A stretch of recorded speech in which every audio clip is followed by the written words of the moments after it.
Buenas tardes, mi nombre es Hipólito González Rubio y vengo a explicarles el tema de la retroexcavadora para la materia de equipos de maquinaria y equipos de construcción.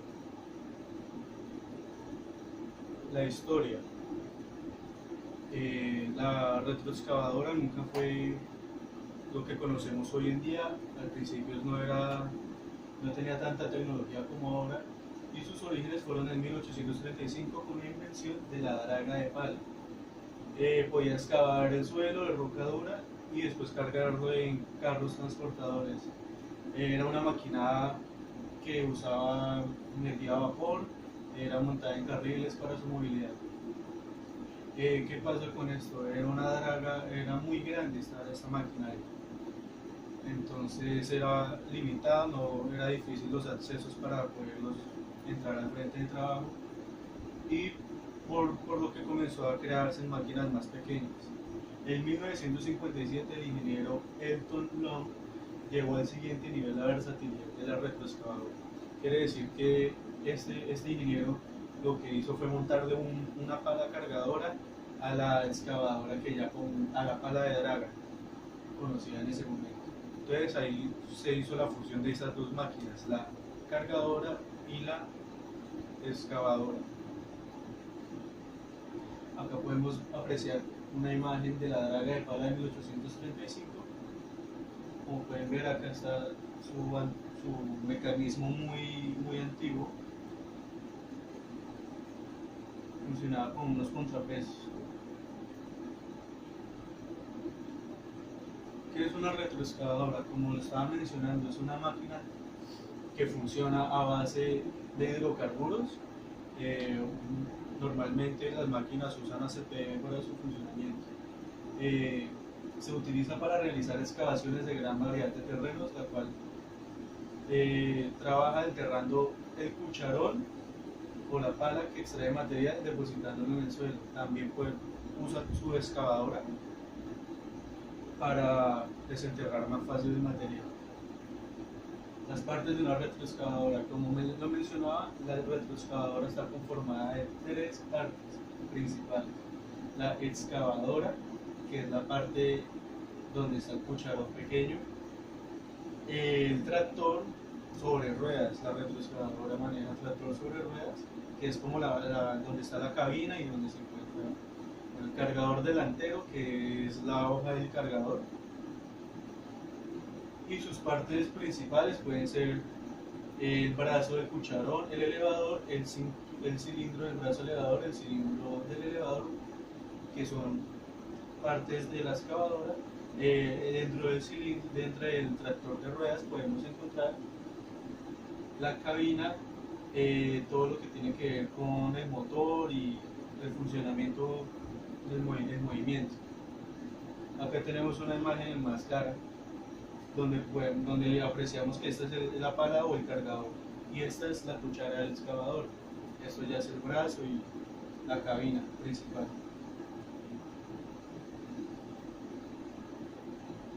¿Cómo se conforma una retroexcavadora? Entonces, como ya lo mencionaba, la retroexcavadora funciona como un ensamblaje de tres partes principales, que es la del tractor, la excavadora y la cargadora, y todos funcionan hidráulicamente. El tren de rodadura está compuesto por ruedas de caucho. Los órganos de mando del desplazamiento y dirección de frenos están en la cabina del conductor y, muy importante, la estabilidad durante el trabajo asegura con estabilizadores independientes a las ruedas.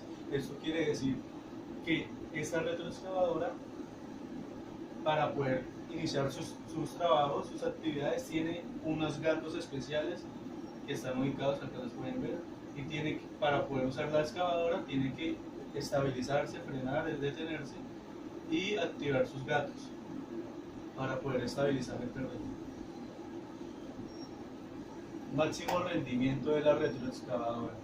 Como hablaba anteriormente, para hallar el máximo rendimiento de la retroexcavadora tenemos que hallar, se halla en dos partes, la primera parte de la excavadora y la cargadora, dependiendo de lo que nosotros vayamos a usar, de la actividad planteada en el sitio de trabajo. Como pueden ver, la retroexcavadora es como es una combinación de la cargadora, de la excavadora y de un tractor.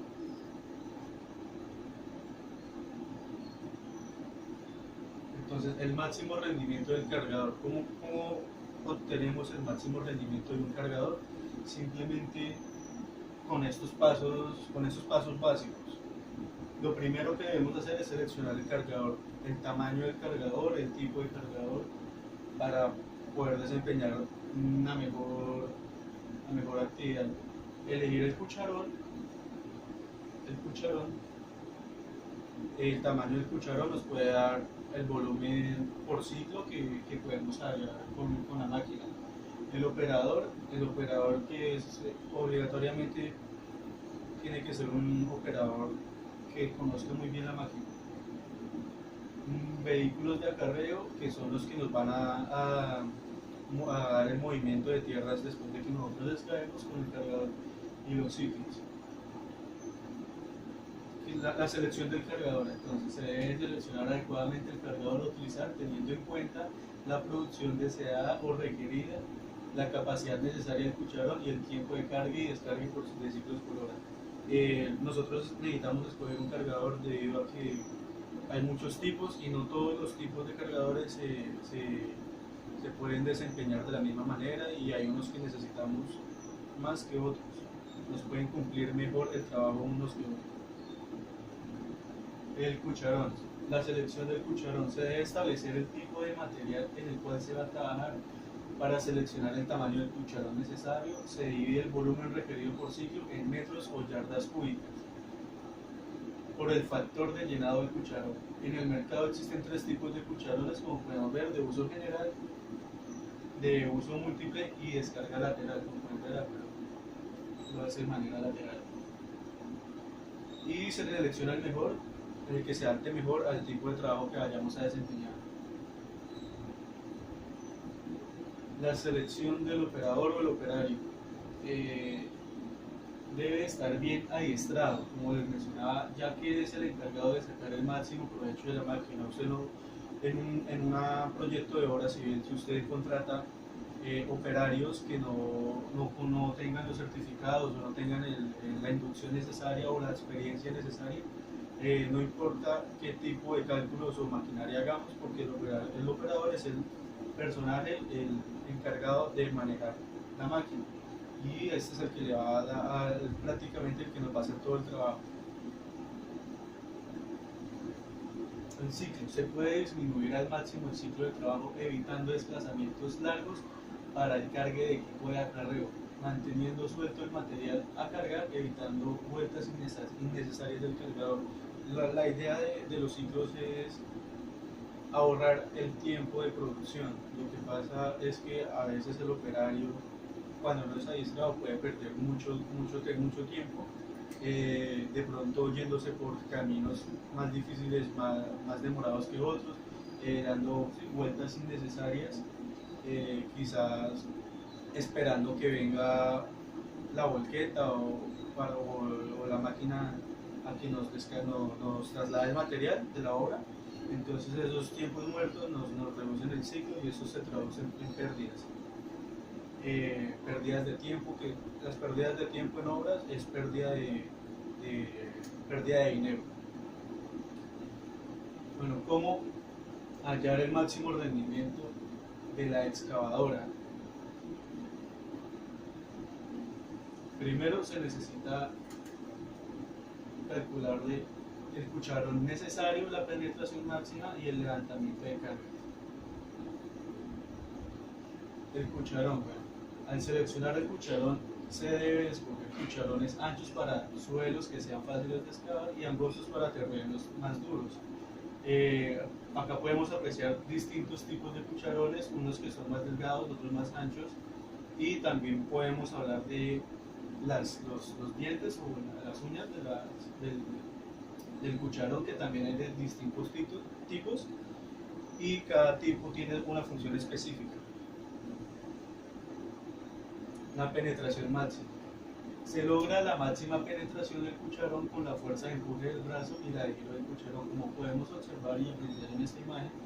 Eh, Como estamos hablando de la excavadora tiene unos ángulos de giro, un ángulo de giro del brazo, del antebrazo y del cucharón. El cucharón es el que nos va a dar la fuerza y el brazo. Entonces el levantamiento de cargas. Al efectuar levantamiento de cargas pesadas, en las excavaciones se debe consultar la carga límite de equilibrio antes de hacer el trabajo. Si usted tiene un cierto material con cierta densidad y usted carga excesivamente el cucharón, podemos ocasionar daños en la máquina o simplemente podemos no tener el rendimiento adecuado de la máquina. La estamos sobreesforzando y eso nos va a incurrir en gastos innecesarios.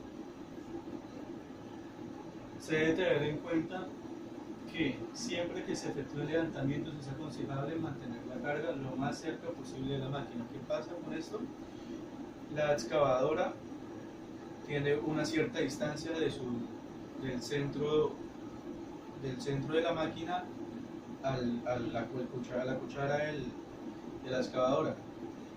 El material que está en la excavadora ejerce un peso, una fuerza, y la distancia nos puede ocasionar un momento que puede traducirse a un volcamiento. Si el operario no sabe manejar muy bien la máquina, puede que de pronto al mover el cucharón cargado con un material excesivo puede causar que la excavadora se vuelque. En el caso de las excavadoras de oruga es recomendable en lo posible trabajar con las zapatas más cortas disponibles. Más adelante les explicaré qué son las zapatas. Son partes es una parte de la oruga. Bueno, uso de la retroexcavadora. La retroexcavadora sirve para obras de movimientos de tierras a nivel inferior del plano o un poco más superior a este, para abrir surcos destinados al pasaje de tuberías, cables, drenajes, así como también para preparar los sitios donde se asienten los cimientos de los edificios. Es una de las máquinas más versátiles en las áreas de construcción y de obras viales. En lo que se refiere a movimientos de tierra, traslado de materiales, diseñada para cumplir con las más altas exigencias en cuanto a la seguridad y por sobre todo la vida útil de la máquina.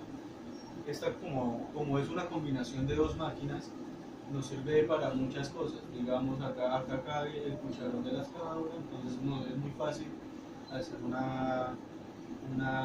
un entibado de tuberías, como entre otros, como también se pueden hacer explanaciones, terraplenes, gracias al cargador frontal.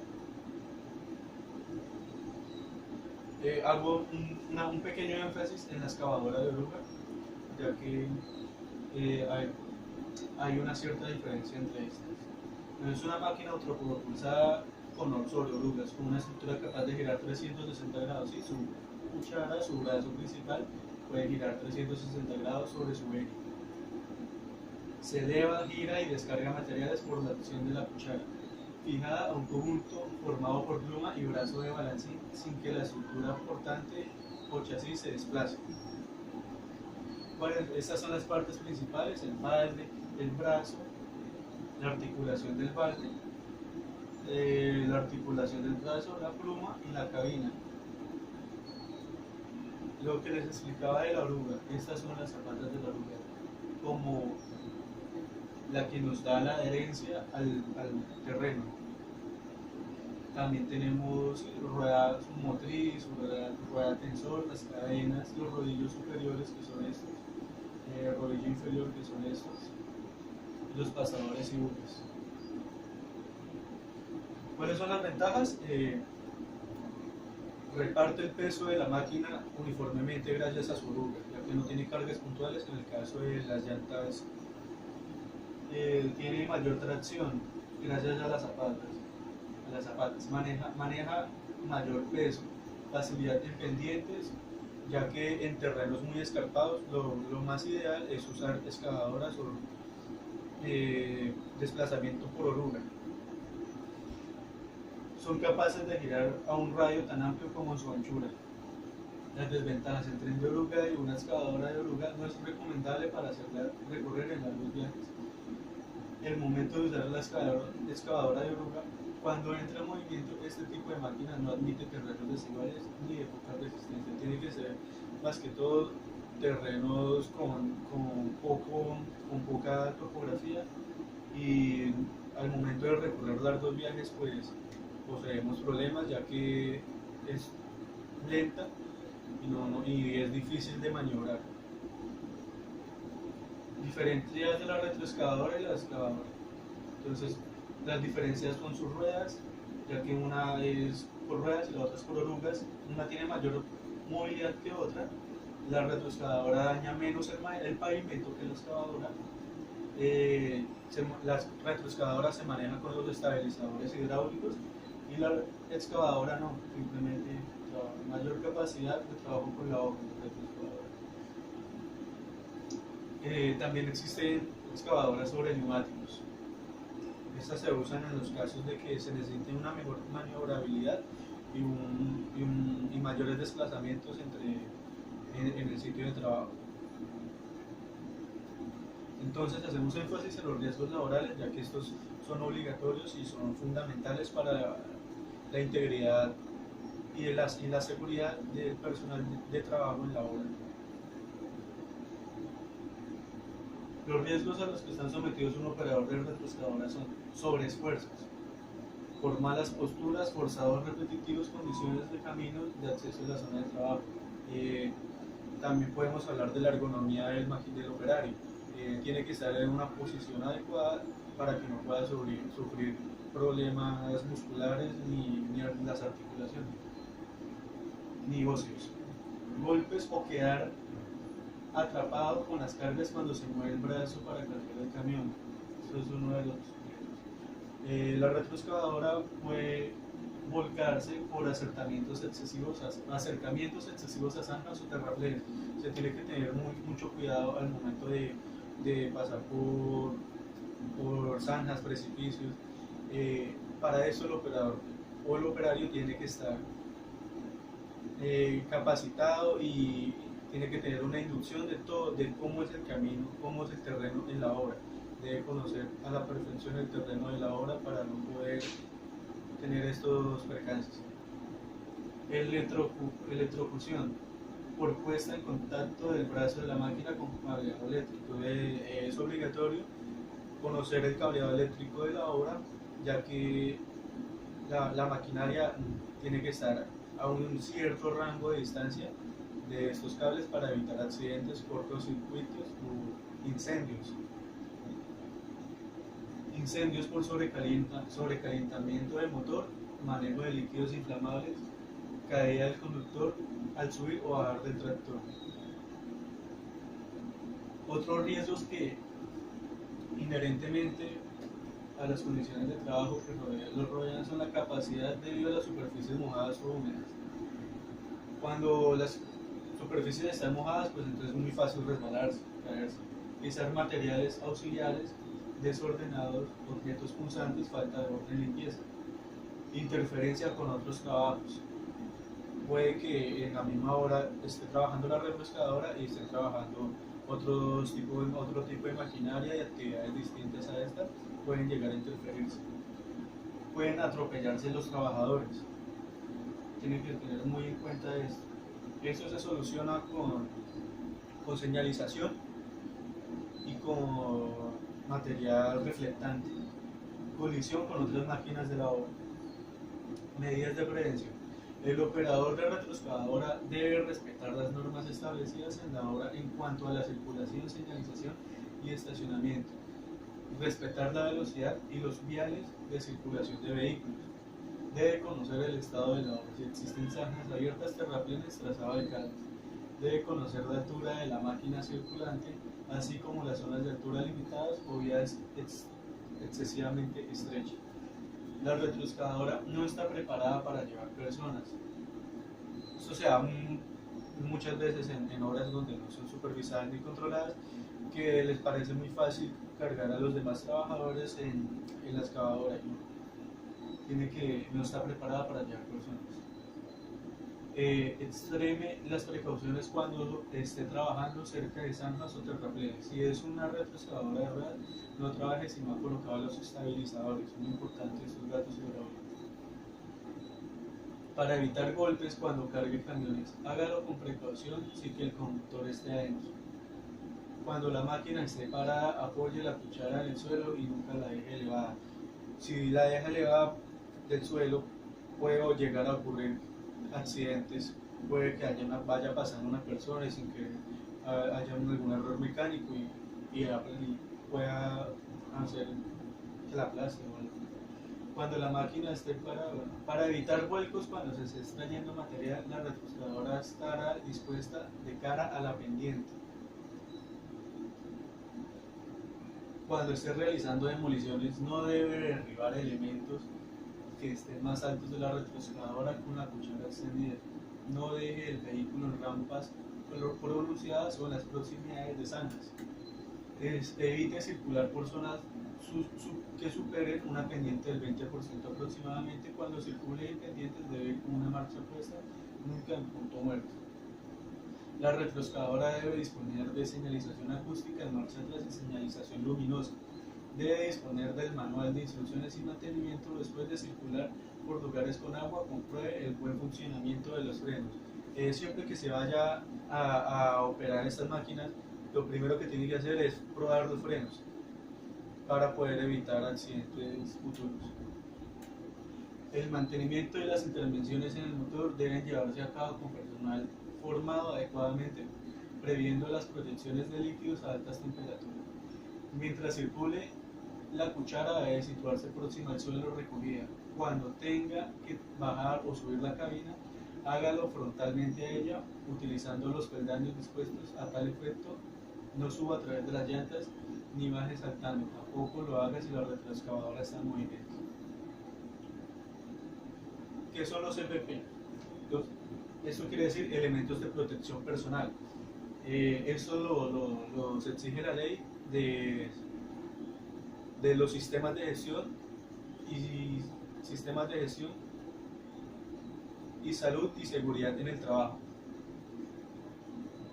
o sus siglas SGSST. Bueno, algunos de los EPP necesarios para los operarios son el casco para prevenir riesgo de caídas o proyección de partículas, de pronto escombros o piedras que puedan estar volando en el sitio, el cinturón de seguridad y un asiento antivibratorio, el overol refractivo para evitar atropellamientos, botas de seguridad punta de acero, anteojos de protección contra proyección de partículas para no cegarnos cuando estamos realizando las actividades, y guantes para facilitar la maniobra de la máquina. Estos son algunos de los EPP antes mencionados. Como podemos ver, es muy importante el traje reflectivo. Esta es una cotización que hice con anterioridad a una empresa que se llama Parte Equipos de Bogotá, en la cual nos dice que el valor unitario de la retroexcavadora es de 206 millones y con los demás aranceles son 245 millones de pesos. Si quieren ver más información, ahí pueden aplicar al botón. Producción del cargador. La producción del cargador se halla en dos pasos. Se halla primero la producción requerida y la producción obtenida. ¿Qué es la producción requerida? Es impuesta para hacer un trabajo, por tanto se debe utilizar el cargador que tenga esa capacidad de producción. Debe ser ligeramente mayor a la capacidad de las máquinas encargadas de mover y cargar el material. Debe ser calculada cuidadosamente mediante la selección adecuada de la máquina de cucharón, siguiendo los siguientes pasos. Lo primero que tenemos que hacer es calcular el tiempo de ciclo. Se considera razonable un tiempo de ciclo entre 0,45 y 0,55 minutos. Esos datos los tenemos que tener en cuenta para poder desarrollar nuestros ejercicios. Este tiempo incluye cargar, vaciar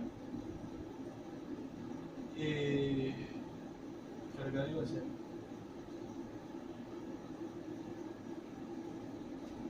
La tabla número 27 nos difiere los valores de los elementos variables en la operación de cargadores, ya sea si es dueño, si hay constante retiro de escombros por las volquetas, el tipo de material.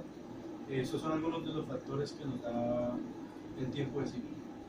Y el ciclo, los ciclos por hora simplemente son 60 minutos que tiene una hora dividido en el tiempo total del ciclo en minutos.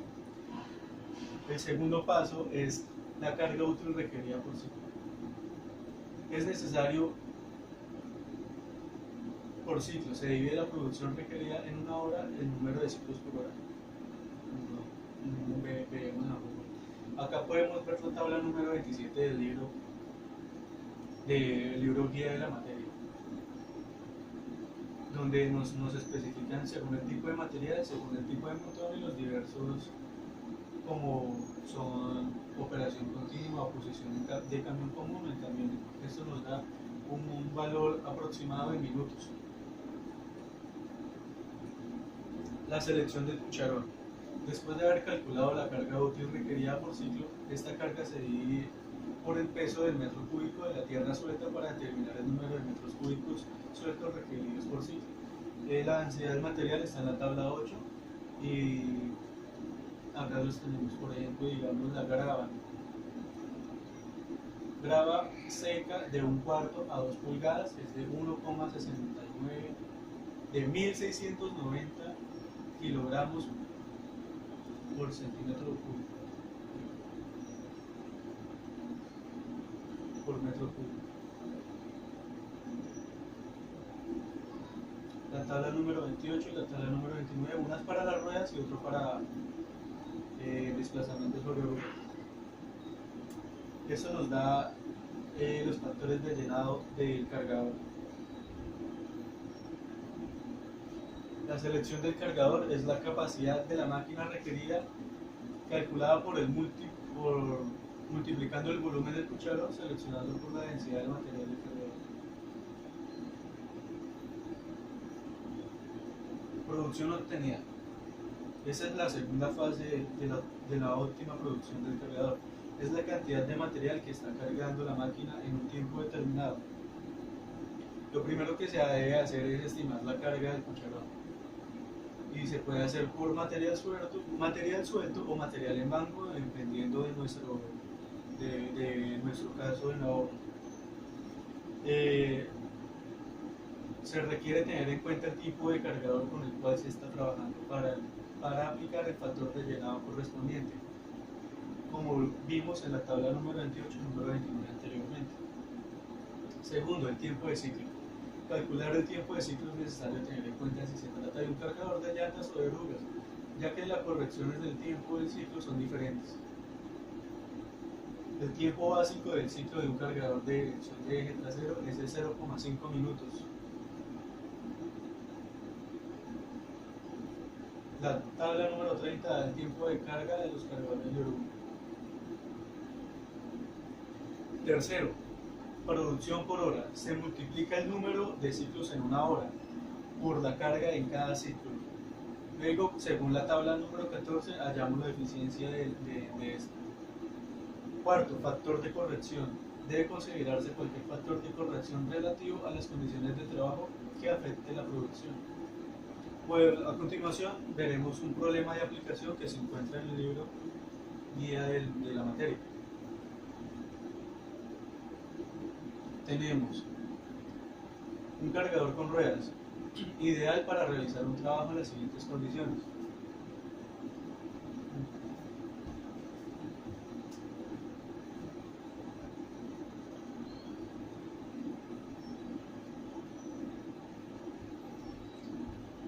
Disculpen.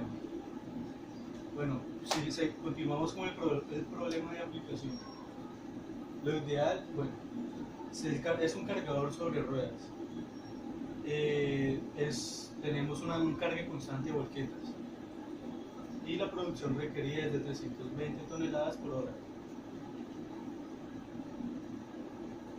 y una grava seca de 2 pulgadas. Entonces lo primero que tenemos que hacer es calcular el ciclo. Sabemos que en la tabla anterior nos decían que el ciclo básico de la máquina es de 0,5 minutos.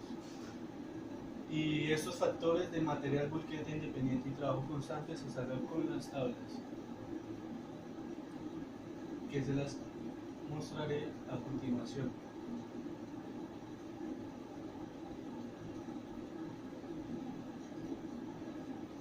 Con esa, como sabemos que es graba 2 pulgadas, entonces el coeficiente va a ser de 1690 kilogramos por metro cúbico.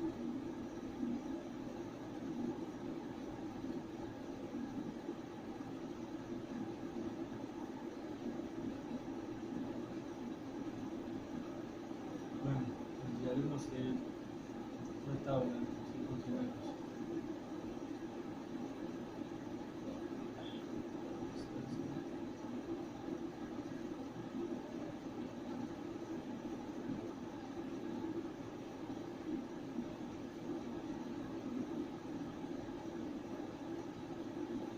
Listo, acá.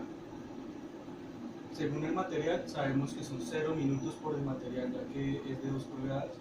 El montón, como tenemos un camión que nos va a hacer el descargue, va a ser de 0,02 minutos, y como es una operación continua, entonces va a ser de 0,04 minutos.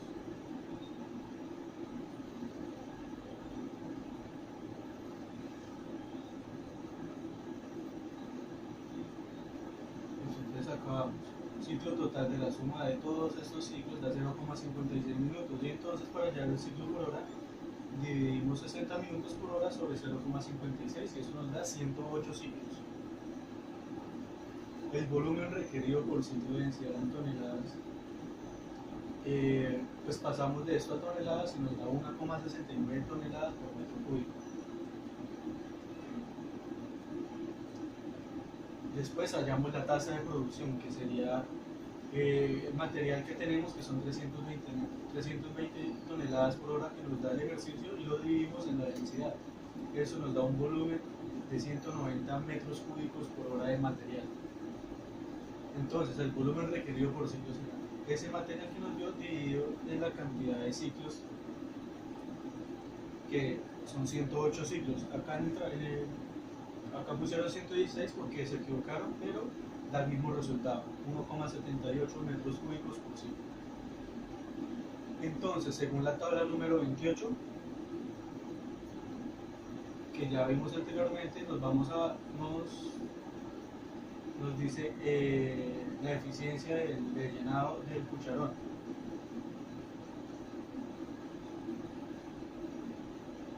Y es del 85%. Es la tabla número 28. El cucharón seleccionado debe tener una capacidad de 2,09 metros cúbicos para satisfacer la condición de trabajo.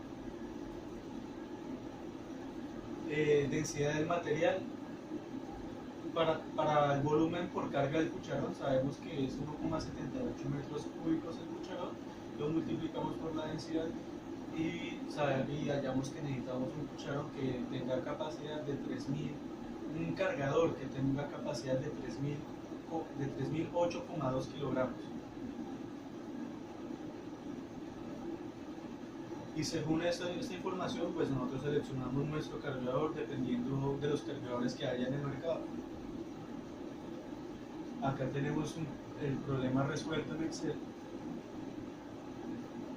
Lo podemos ver acá: producción requerida 320 toneladas por hora, material, el ciclo básico es de 0,5, el material es grava seco, por lo tanto 0 minutos. La densidad nos lo da la tabla, el valor de volquete independiente es de 0,04 minutos, el trabajo constante es 0,02 minutos. El ciclo total es 0,56 minutos, que es la suma de estos cuatro. El ciclo por hora es 60 dividido en el ciclo total.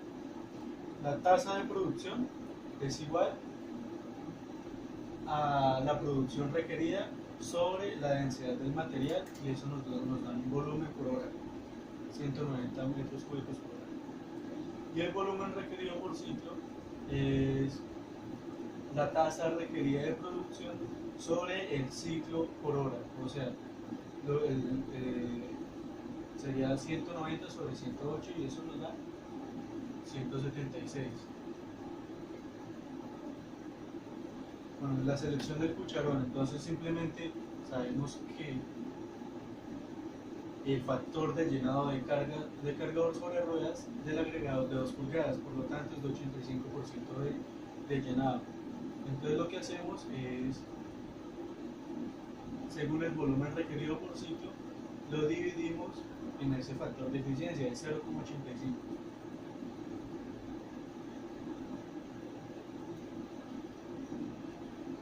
Y el cargador, como habíamos visto, pues simplemente seleccionamos la densidad y la multiplicamos por el volumen requerido por ciclo y pues por 1000, ya que estábamos manejando la densidad en toneladas y acá la convertimos a kilos.